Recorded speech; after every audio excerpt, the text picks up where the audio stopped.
not-too-distant past. Caleb balled his hand into a fist. Hunter's words explained why she'd run and stopped nearly all contact between them, family dinners and minor emergencies excepting, after he'd pinned her against the door of her cozy little house and kissed her after their second date. He tried so damn hard to coax her gently, but Carlotta didn't just flip his switch, but lit up his entire central nervous system. With his lips layered over hers, he'd grabbed her screen door to restrain himself from hauling her into his arms and dragging her to bed. Caleb still remembered the horror on her face when she realized that he'd inadvertently ripped the metal contraption off one of its hinges. She'd quickly slid in the house with a murmured goodnight and slammed the door in his face. After that, he'd done everything he could think of to reassure her, fixing her door, flowers, phone calls.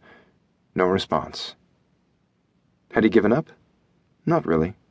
He plotted a tactical retreat, but every time he got around her, he was as subtle as an assault amphibious vehicle.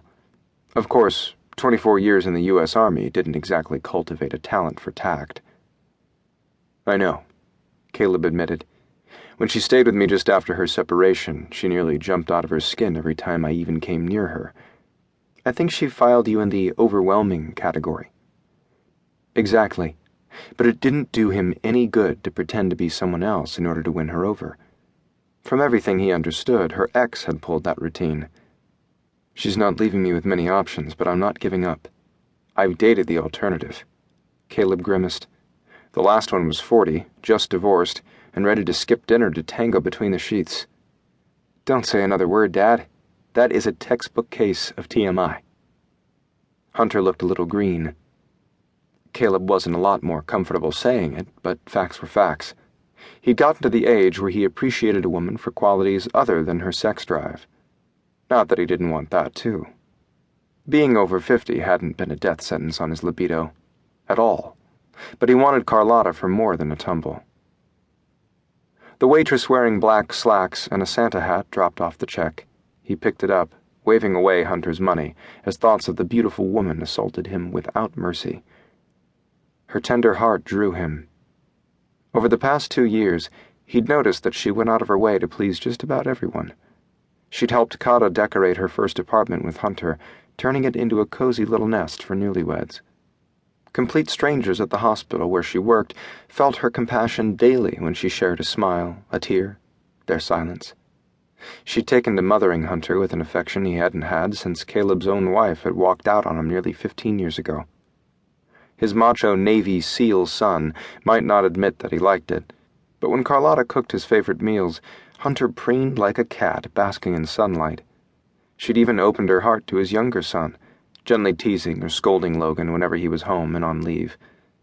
And this sweet woman had all but adopted Logan's wife, Tara, and Caleb's youngest daughter, Kimber, since both girls had grown up mostly without a mother. Carlotta spared him only stuttering words and averted gazes, and lots of blushing. Yeah, he made her nervous. I don't want to talk to you about my sex life either, but how am I supposed to convince her that despite my hard head, I'd be good to her? Hunter hesitated, then whipped out his phone, sending a quick text. Let me think on that. Maybe talk to Kata. In the meantime, I've texted my gorgeous wife and told her to stall coming back to the table. I was hoping to ask you for a favor. On cue, Hunter's phone beeped. He read it. All right, that buys me 5 minutes. Caleb wasn't particularly ready to change the subject, but Hunter had suddenly turned antsy. Whatever it was, his son found it damn important. Shoot. Remember when I came home at the end of May, then rushed back here in August? Vaguely. Caleb shrugged. Kata was 10 weeks pregnant and lost the baby. The air left Caleb's lungs, and he leaned forward, gaping at his son. Then he scowled.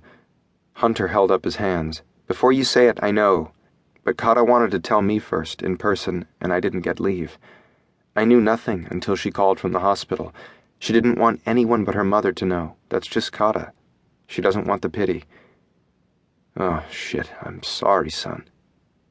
He clapped Hunter's shoulder gently, wishing that he'd have known or could have helped. Kata had an independent streak that his son had learned to respect, so he had to do